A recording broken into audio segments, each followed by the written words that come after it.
This hour in Hollywood is presented by the makers of LUX Flakes, those sheer, fine flakes that keep fabrics and colors smart, new-looking, and fresh so much longer.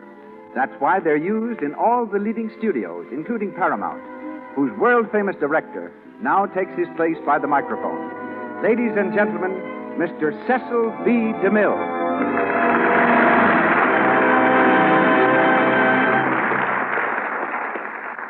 Greetings from Hollywood, ladies and gentlemen. The island of Manhattan was bought from the Indians for merchandise valued at $18.21. Critics say that the 21 cents was for Brooklyn. If that's true, small change made great changes in motion pictures, because one Brooklyn neighborhood gave the screen Norma and Constance Talmadge, Lillian and Dorothy Gish, Anita Stewart, Irving Thalberg, and the star of tonight's production, Marion Davies.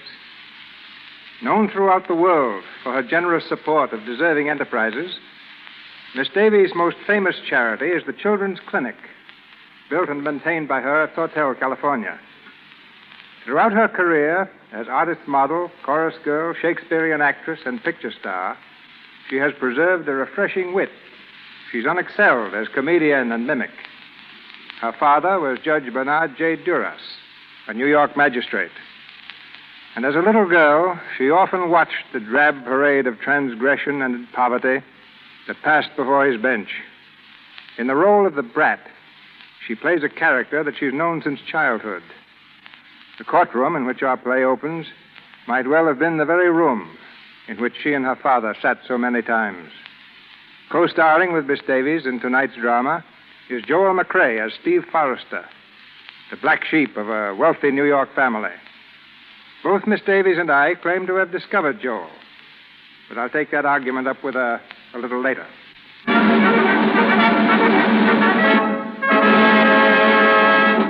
And now, the curtain rises in the Lux Radio Theater. The play is The Brat, and here are Miss Marion Davies and Mr. Joel McCrea.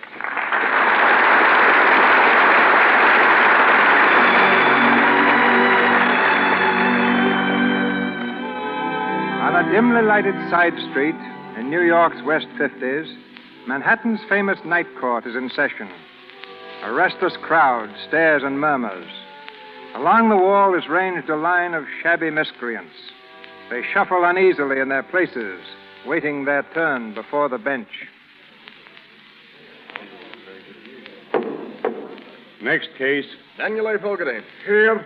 Stand over there. What's the charge? Disturbing the peace, engaging in a fist fight, and resisting arrest. Guilty or not guilty? Your Honor, I was only Guilty or not guilty? Guilty, Your Honor, but there wasn't any fight, Your Honor. No fight? No, Your Honor. You see, the man was no match for me at all.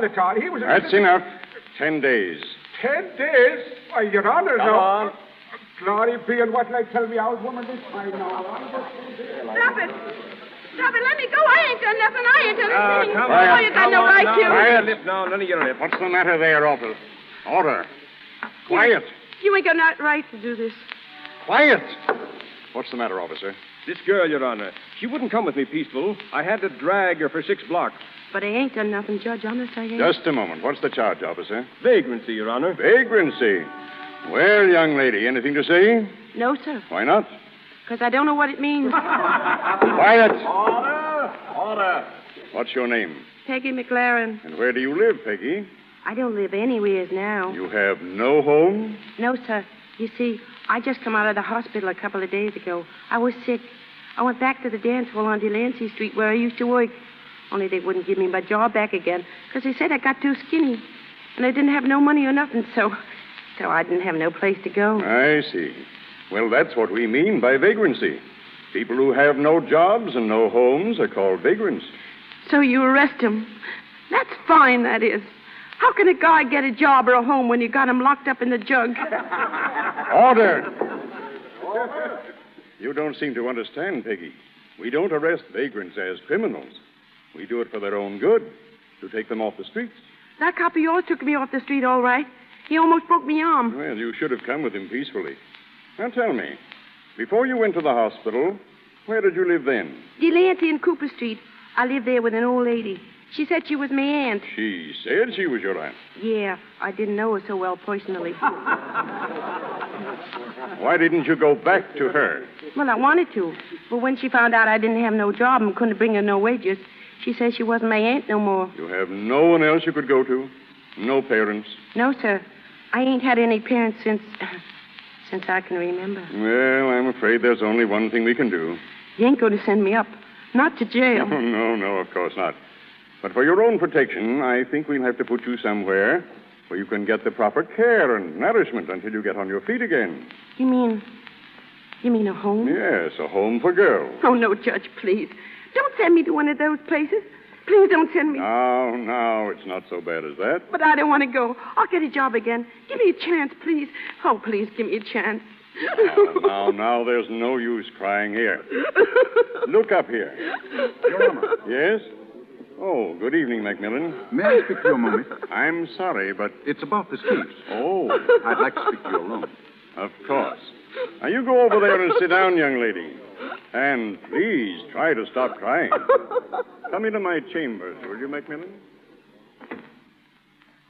Well, Mac, what are you doing down this way? Looking for a little local color? For your new book, I suppose. That's right, and I think I've got it. That girl, Judge Henry. What about her? She's just the type I've been looking for. I'd like a chance to know her better, to study her. You see, the book's called The Brat, and she fits it to perfection. There's not much doubt about that. But how are you going to get a chance to study her?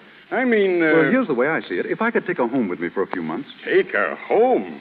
I don't think your mother would appreciate that. Oh, she won't mind, and it's a great opportunity for the girl. Between Mother and me, we ought to be able to make something out of her. Well, I don't know, Mac. I can't give her over into your charge. But if Mrs. Forrester is willing to do it... I'll give her a ring right now. Well, there's the phone. Thank you.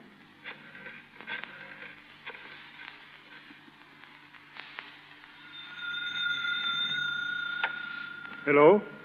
Oh, yes, sir. Yes, she's right here. Who is it, Simpson? Mr. Macmillan, ma'am. Hello? Yes, Macmillan. Where? Well, what are you doing there? Oh. Bring her here? But what for?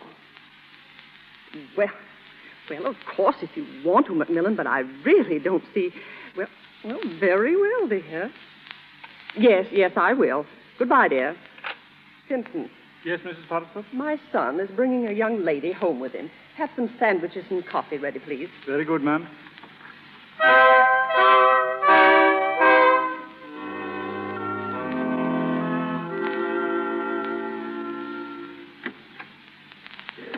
Is that you, Mac? No, Mother. Oh, Stephen. Hello, Mother. How are you feeling? Very badly, thanks to you. Why? What's the matter? You know very well what's the matter. Where have you been all evening? At the club. I thought so. You've been drinking again, haven't you? Well, I had one, if that's what you mean. Well, that's one too many for you, Stephen. Oh, for heaven's sake, Mother, you treat me as if I were a Well, child. that's the only way you deserve to be treated. Why weren't you home for dinner? I didn't know you expected me. Well, you might have called. I'm sorry, Mother. I didn't know you'd worry. Not worry. With you out until all hours, carousing around with those good-for-nothing friends of yours? Why shouldn't I worry? Well, my friends are all right. Yes, you think they are, because they're just like you, a lot of young wastrels. Wastrels? Is that your opinion of me? If you want the truth, Stephen, yes. You haven't a spark of ambition in your whole makeup. If you had, you'd have stayed in college. Instead, you failed miserably. Well, that wasn't entirely my fault. I didn't want to study art. You know that. You and Mac made me. I wanted to go to a regular school and be a real man. Your brother Mac is an artist, an author. Do you mean to insinuate that he's not a real man? Oh, you know what I mean. I wanted to study engineering and build roads and bridges. Yes, and because we didn't allow you, you insist on drinking yourself to death. Oh, but, Mother, it isn't as bad as that. I take a little sometimes. I probably wouldn't take anything if you'd let me alone. Oh. You and Mac nag at me from morning to night. All I get is criticism, suspicion, discouragement. Everything I do seems to be wrong. Mother, why don't you let me go out west? I could work on the ranch. I know I could. What ranch are you speaking of? Dad's old place in Wyoming. I'd be a lot happier out there. Well, I don't mind your going, but I'll have to see your brother first. He'll decide what's best for you. Excuse me, Mrs. Forrester. Yes, Simpson, what is it? Will you be needing me any more tonight, ma'am? No, I don't think so. Just lock the windows, please. Very good, ma'am. I'm going upstairs now, Stephen. We'll talk about the trip west in the morning. Good night. Good night, Mother. Oh, Timpson. Yes, Mr. Steve? Is my brother in yet? No, Mr. Macmillan is at the night court, sir. At the night court. He hasn't been arrested, has he? Oh, not at all. He's looking for a female character to write into his new book. Ah, The Brat by Mr. Macmillan Forrester, the life story of a child of the slum. That's it, sir, that's it. Timpson, come here. Is there any liquid refreshment about? Liquid refreshment? But, Mr. Steve, I thought you weren't going to drink any more.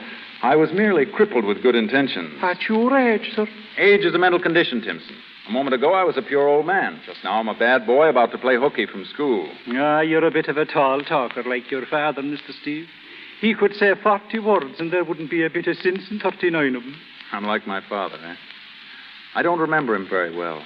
What kind of a man was he, Timpson? A fine, upstanding, dependable man, and that's what he was. Oh, I'm no relative to him, then. Faith, you're his twin, only a few years younger.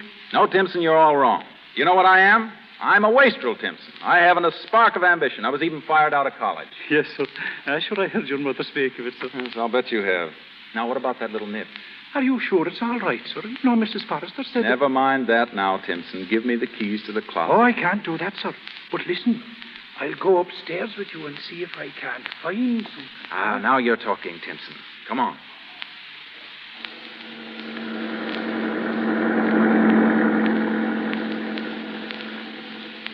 Hey, mister, do you mind if I ask you a question? Not at all. Where are we going? You'll see. The judge said you were going to take care of me. Is that right? Right. Well, what's the layout? The layout? Yeah, the payoff. What's it all about? Oh, I'll explain it to you later. This is the house. Come on.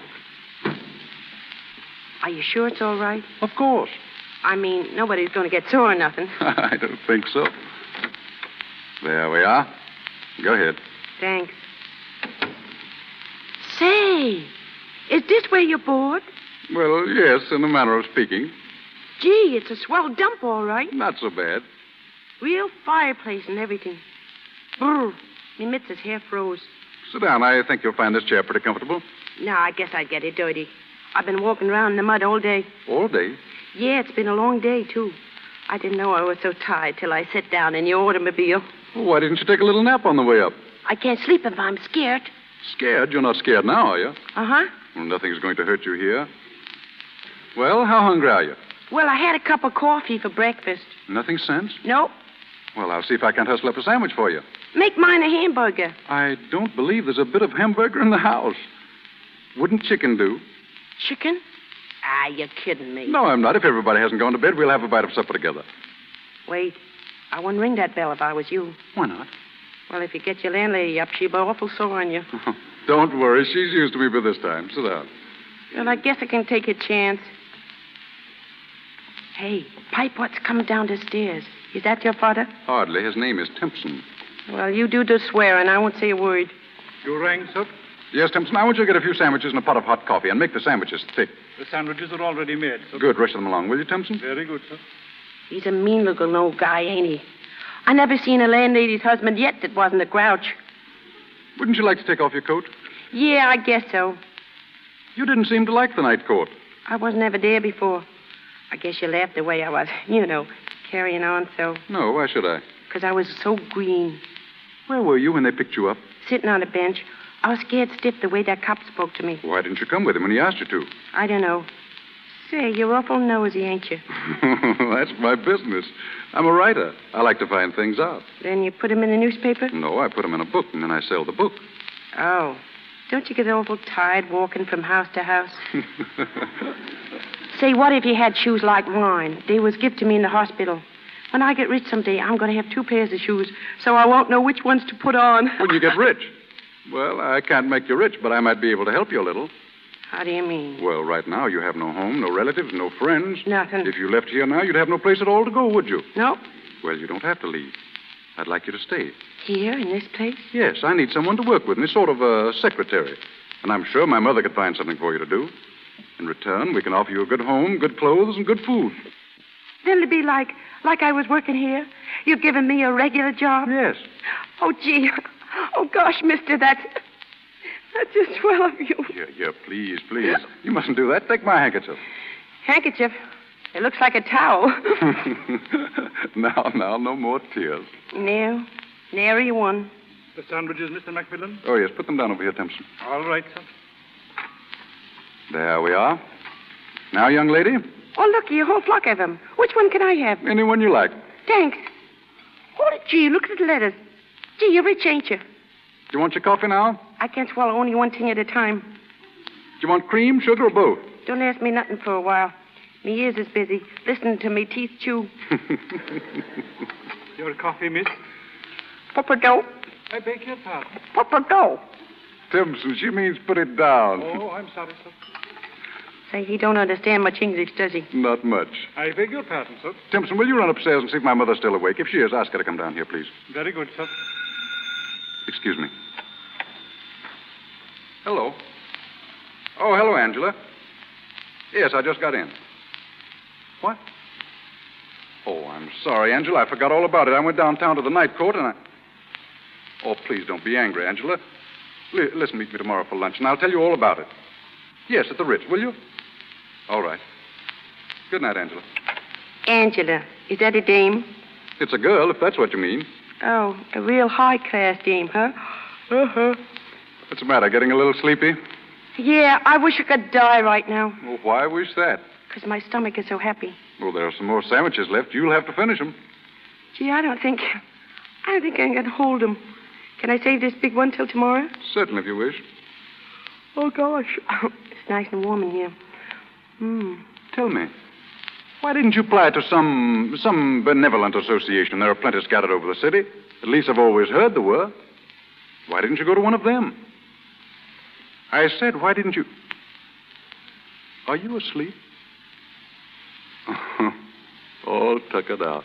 McMillan, Shh. Come here, Mother. you want me, dear? I thought you were going to bring some girl home. There she is. She's asleep. Well, for heaven's sake. She's just what I've been looking for, Mother. What? A little savage living by her wits. If I can keep her here for a while, I'll have a perfect living model of the brat. Well, it certainly is trying to live with a genius. But if you want her to stay, well, stay she shall. I'll call Margot. Thanks. You can give her some kind of an outfit for tonight, and I'll see that she has some decent clothes tomorrow. What's that? Let me alone, Timpson. Wait, it's Steve. Has he been drinking again? Oh, I don't know, Mac. He was all right before. Mr. Steve, go upstairs now again like a good man. No, I want a little drink. Steve. Well, if it ain't Mac. Hello, Mac, old boy. How are you? Oh, Steve. I'll handle this, Steve. Mother. Steve, come down here. Sure. Come on, Timpson. Mac wants to... Holy mackerel, the joint's pinched. What's going on here? Be quiet, please. There you are. You're all right. No, Mr. Steve, you're all right. What happened? You fell down the stairs. That's what happened. Stand up. You've no right in a decent house with decent people. You belong in some cheap tenement or corner bar room, you dirty little tramp. Tramp, huh? Give me a lift, Timpson. Yes, sir. Timpson, you leave him alone. Steve, you've been carried up those stairs for the last time. Either you get up alone or you stay where you are for the rest of the night. All right.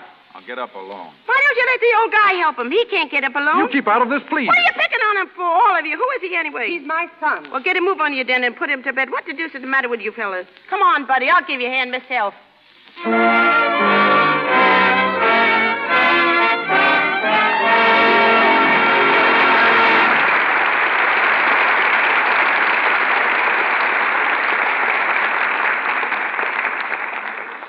In a minute, we will go on with Act Two of The Brat, starring Marion Davies and Joel McCrea. Right now, I notice a very attractive young woman standing beside our announcer, Mr. Ruick. I know he wants to introduce her to our radio audience. Thank you, Mr. DeMille. Ladies and gentlemen, our guest here tonight is not in the movies, but she probably knows movie stars as intimately as anyone in Hollywood. In fact, she sees them with their hair down. Am I right, Miss Pedretti? Yes, that's literally true, Mr. Ruick. Of course it is, because Miss Rosa Pedretti is one of the experts in Hollywood's most famous beauty salon, West Boys, with customers like Irene Dunn. Yes, and Carol Lombard, Ruth Chatterton, Kay Francis, Betty Davis. I could name ever so many. Your special work is taking care of the stars' hands, isn't it? Yes. Perhaps the women listening in will think that is easy. A screen star has no housework, no scrubbing, no dishwashing to make her hands rough and red. But here's an interesting fact. I see other hands besides those of movie stars. I've seen many, many hands that go in the dishpan 3 times a day, and yet look as soft and smooth and attractive as screen stars' hands. And it should interest you, Mr. Ruick, that so many of those women give the credit to using Lux Flakes in the dishpan regularly. We like to hear that, Miss Pedretti. Lux Flakes deserve compliments. They're marvelous, so gentle and soothing. I know that myself because we use them in the manicure bowls at Westmore's. We find that Lux Flakes are not drying. They don't rob the skin of its natural oils. You must have some interesting experiences in connection with your work for the stars. Yes.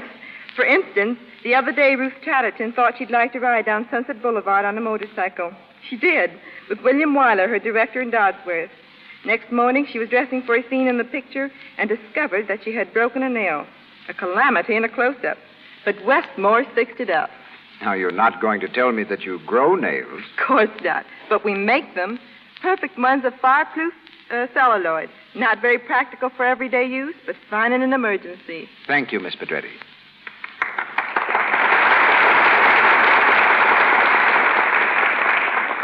And now, to every woman who wants smooth, lovely hands, please remember this.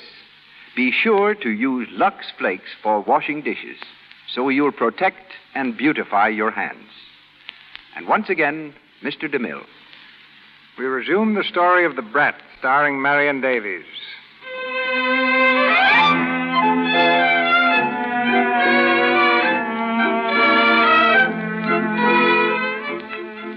For 3 months, the Brat has enjoyed the comforts of the Forrester home, living a life of luxury while supplying Macmillan with material for his new book.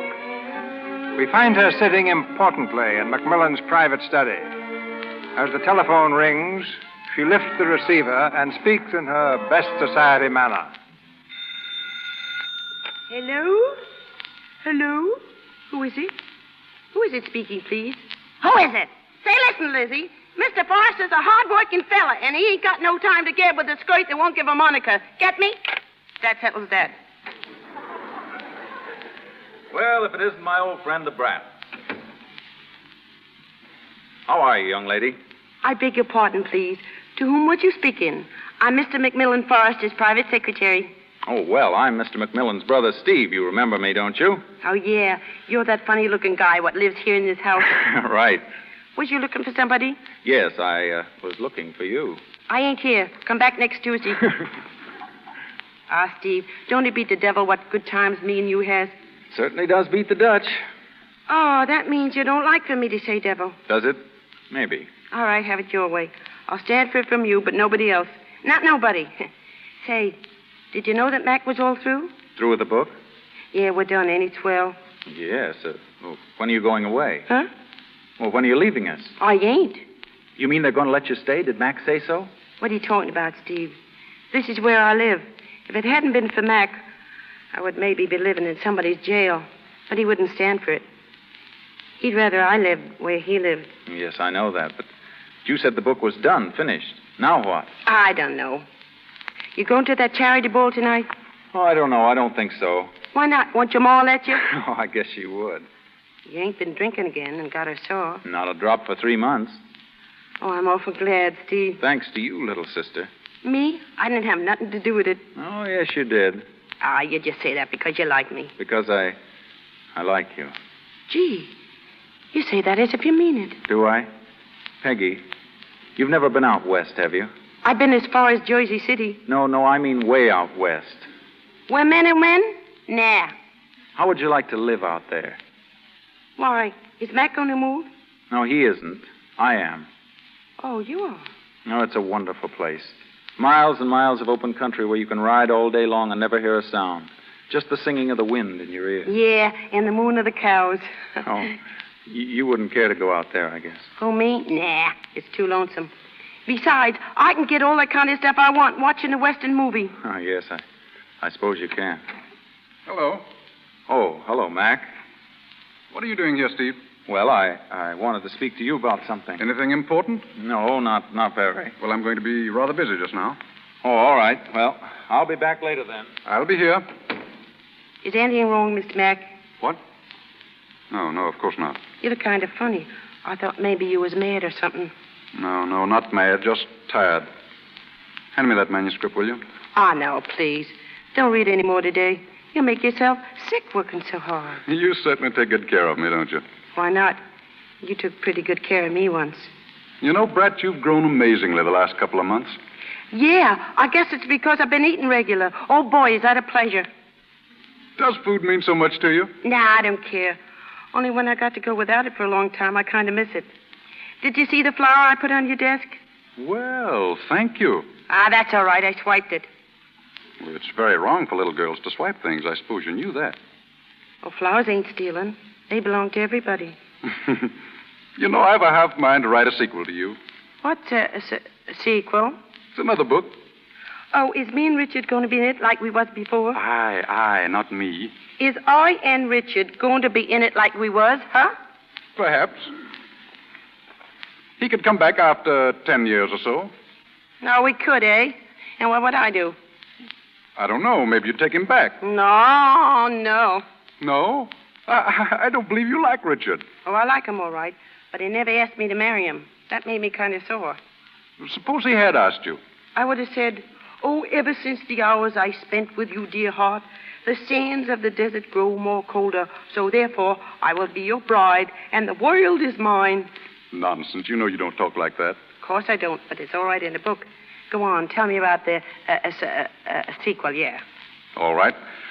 Now, the 10 years that Richard's been away, you've never seen him.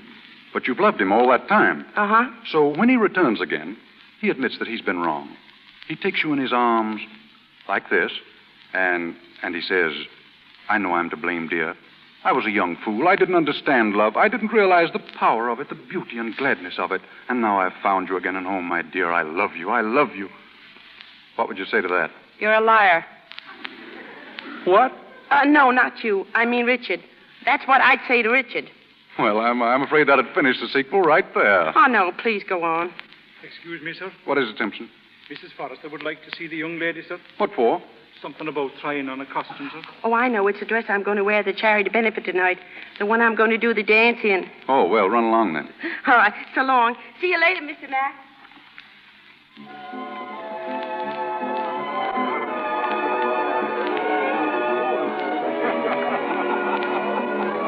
Mac, Yes, Mother? Where is that girl? The Brat? Oh, she's around someplace. Why? Mac, do you think it was nice to bring her here? Why not? Mrs. Lawrence said she didn't mind, and I'm interested in watching the Brat under these conditions. Well, I hope she doesn't disgrace us. Oh, have you seen Angela yet? Not yet. Well, she's in the drawing room. She said if I saw you, to tell you that. Oh, thanks, Mother. I'll see what she wants. Hello, Angela. Hello, Mac. Mother said you wanted to see me. Was that the only reason you came? Of course not. What makes you think such a thing? I was just wondering. Mac. Yes? Mac, when are we going to announce our engagement? Well, I don't know, Angela. I hadn't thought about it. Why not this evening, right now? It's a little sudden, isn't it? Well, there's no time like the present, Mac. Unless you don't want to. Of course I do, but, well, I... Oh, well, all right. We'll announce it tonight. You don't seem very keen about it. Mac, I'm going to be perfectly frank with you. About what? I've been hearing some rather nasty rumors lately concerning that girl you've had at the house. The Brat? Yes, the Brat. What is she doing there, Mac? Why, you know that as well as I do. She's the model for my book. But the book is finished. Oh, I see. You think I should ask her to leave? Yes, for your own good. I don't understand you. Don't you? I suppose you realize that this girl has fallen in love with you. Who said so? Your mother told me. She's quite worried about it. Oh, ridiculous. Perhaps, but I'm not interested in that. What I want to know is, are you in love with her? Angela. Are you, Mac? Of course not. Whatever put such nonsense into your head? The only reason I'm interested in this girl is that she can supply me with material for my novel. Well, I just wanted to make sure, Mac, because, well, people are beginning to talk. I don't see why. No? You think this creature of yours is an innocent young lamb, don't you? A tender flower blooming in the slums. Well, she isn't. What? She isn't. I've taken the trouble to find out. Do you suppose that the night you found her in the court was the first time she'd been arrested?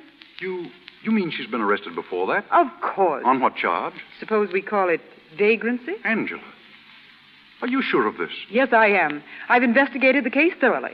I can't believe it. You've got to believe it, Mac. And the girl has got to leave immediately for your own good. Angela, I don't know what to say to you. Don't say anything, dear. I'll send her away tomorrow. I think that would be best. Kiss me, Mac. You know, dear, you are sweet. Oh, Mr. Mack. Oh, I'm sorry. Yes? What is Steve it? is here. He wants to see you, Mr. Mack. Oh. Well, Angela... It's all right, Mac. Run along and speak to him. I'll be here when you come back. Well, all right. I'll be with you in just a few minutes. Are you stuck on Mr. Mack, too? I beg your pardon. You heard me. I asked if you were stuck on him. How does that interest you? It would be kind of funny if we was all stuck on him. Why, everybody loves Mac. Every woman in our set. Does your kind come in sets? Sit down and talk to me a while. Nah, I ain't supposed to get chummy with no guests here. I only come to do a dance. I see. But you're rather chummy with Mac, aren't you? Why shouldn't I be? Him and me is, well, he's a great guy, Mac is. How do you mean? Well, he kept me from going to jail one night. I guess you heard about it. And he must have liked me pretty well to do that. And then he'd give his ma some money, and she got me a lot of swell clothes. That was another thing he done. And I've been living here right in the same house as Steve. And I'm going to keep on living there until he gets used to me. And then I guess we'll get married. Oh. Has he said anything to you about it? Nah, nobody said nothing. But him and me has had some talks. Oh, gee, we talk every day. And I told him all about how I came to grow up. And he asked me questions like, what would I do if maybe I was jealous of some dame? And things like that. He don't care nothing for you. I'm the guy. And you love him? Love him? Gee, I love him so. I have pains in my sleep.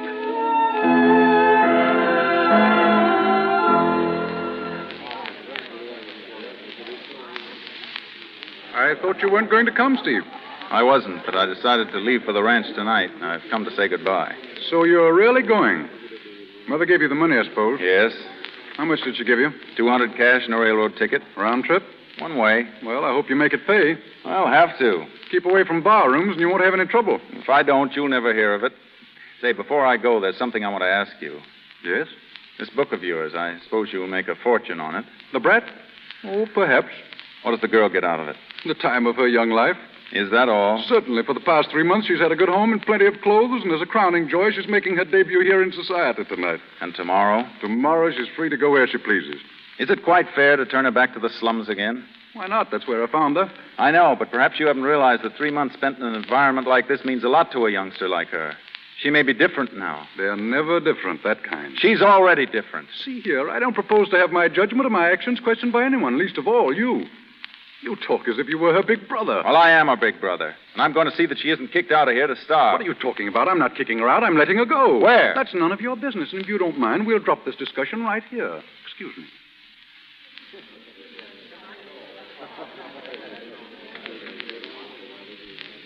Steve? Hey, Steve. Oh, hello, Brat. You ain't leaving, are you? Well, yes, I was, but I was going to see you first. Yeah. You gotta stick around for my dance. I'll be doing it pretty soon, I guess. I'm afraid I won't be able to stay that long. You see, I'm going to catch a train. I'm leaving town. Tonight? Yes. Gee, ain't that fierce. When you come back, Steve? Oh, I don't know. Tomorrow? No, not tomorrow. Next week? Next month? No, never. Never? Would you miss me very much if I didn't come back? Well, I never thought about it before, but I guess I would. Mac will, too. Him and me both will. Why do you say that? Well, we just will, that's all. Why do you say Mac and me? Oh, that's a secret yet. You never used to have secrets from me. I know. This one ain't really a secret. It's just something I think about night times. Oh, but you're going away, so it's all right if I tell you. I think I'm going to get married to Mac. Married? Yeah, that's why I'm so glad I'm going to dance tonight. Because he ain't never saw me do nothing. And he'd be so surprised, he simply won't know what to say. None of these other dames he knows can do one solitary thing. And I guess he'll be some proud of me, all right, all right. I bet he'll love me even more after tonight. I'll love you more? Yeah, he does already. Oh, does he? Well, he never come right out and said so, but he does. He couldn't be so good to me and mean nothing. Oh, no, of course not. What's the matter? Oh, nothing. I know. You think I ain't good enough for him. That's what you think. No, it isn't. Honest? What's your address, Steve? I can write a swell letter when I get started. And when he asks me, and it's all settled, I'll drop you a postal card. Thanks. Where you going? Primrose, Wyoming. Where's that? The end of the world. Don't fall off. You'll be lonesome. Yes, I think I will. Well, don't forget, Primrose. Write when you like and as often as you like. And if you should ever need me, send a telegram, collect. I won't. I won't forget. And I guess I won't need nobody. I hope not. I'm going to miss you something terrible, Steve. Really? Cross my heart. Oh, but not for long. I don't know. Maybe the next time I see you, I'll be your honest-to-goodness sister. Well, goodbye. Steve. Ain't you going to kiss me? My old pals don't have to do that. But I want you to. Why do you? What's the difference? Oh, you're the first man I ever asked to kiss me.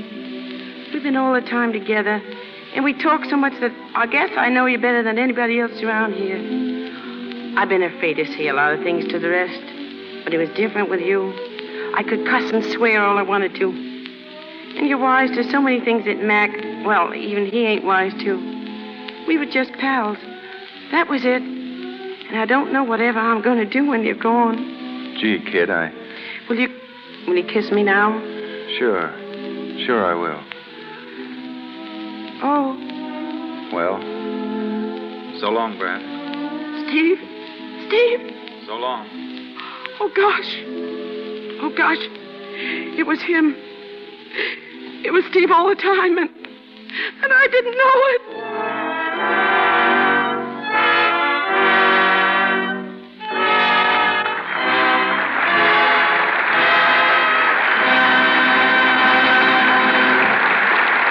We pause for station identification. This is the Columbia Broadcasting System.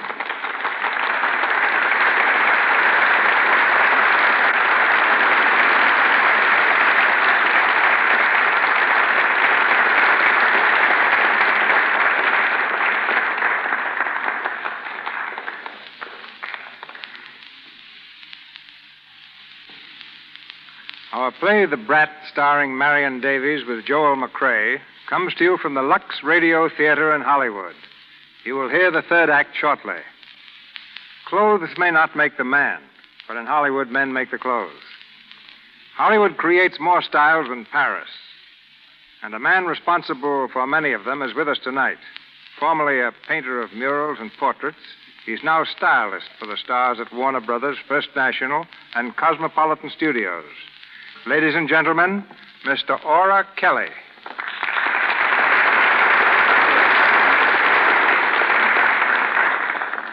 Thank you, Mr. DeMille.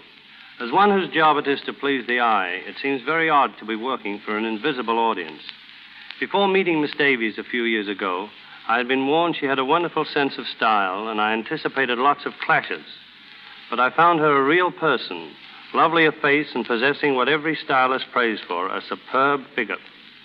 I've costumed such other notables as Kay Francis, Betty Davis, Ruth Chatterton, Barbara Stanwyck, Loretta Young, Ruby Keeler, and Ginger Rogers.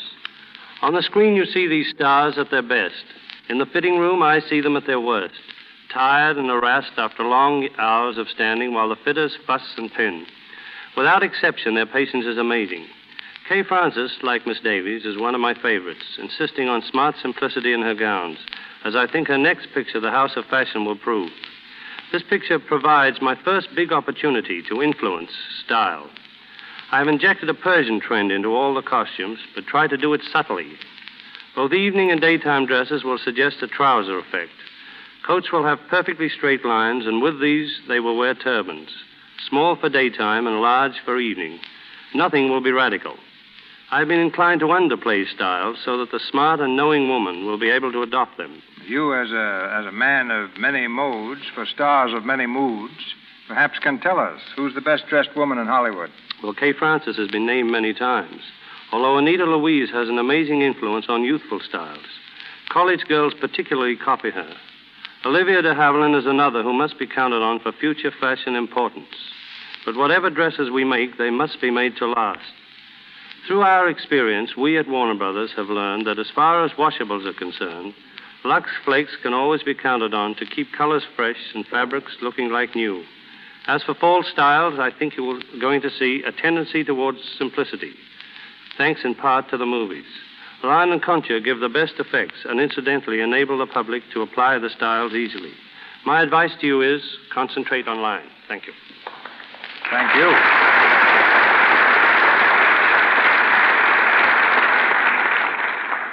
And now for the last act of The Brat, starring Marion Davies.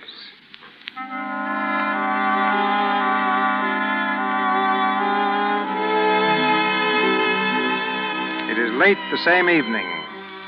In the living room of the Forrester home, Timpson is drawing the shades, preparatory to retiring for the night. As he turns from the window, he's surprised to find Steve, grip in hand, framed in the archway. Good evening, Timpson. Why, Mr. Steve. Anybody home? No, sir, they haven't returned from the benefit yet. Did you change your mind about going away, Mr. Steve?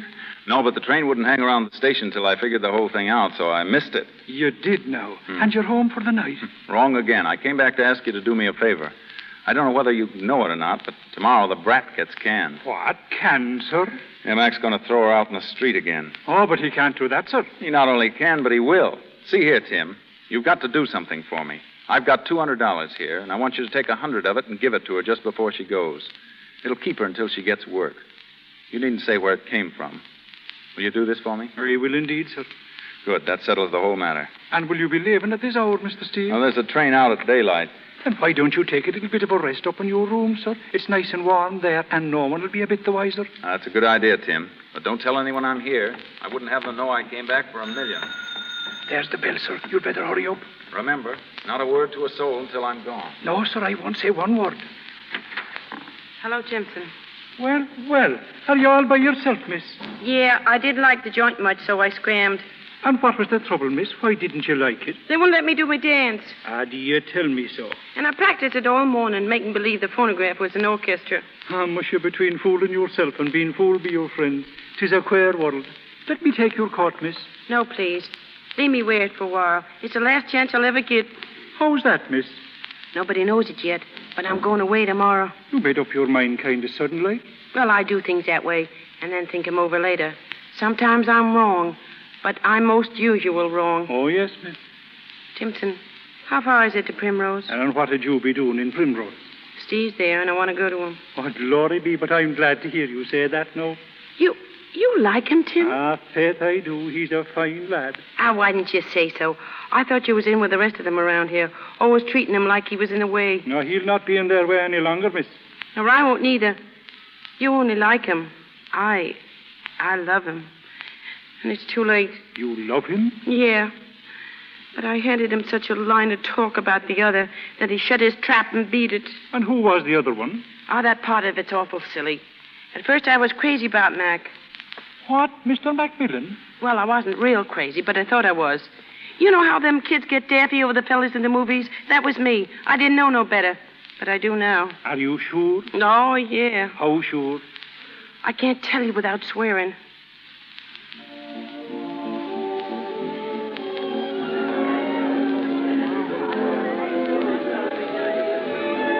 I beg your pardon, Mr. Forrester. Yes, what is it? You're wanted on the telephone, sir. Judge Henry calling. Oh, thank you. Hello? This is Macmillan, Judge Henry. How are you? Did you get my message? Yes, I called earlier this evening. Oh, you did? Well, I wanted to know about her, Judge Henry. You see, I feel sort of personally responsible for the girl. And if she has to be sent to a reform school or anything... What? What do you mean? Oh, I see. Then there was never anything against her. Oh. Dad, what are you doing? Everyone's asking. All right, Judge. Oh, I'm sorry. No, that's all. Thank you very much. Good night. I didn't know you were on the phone, Mac. I was speaking to Judge Henry. Oh. Angela, where did you get your information about that girl? Well, why, from a private detective. You're lying. What? You lied to me this afternoon. Judge Henry just told me that girl was never arrested in her life. Well, what of it?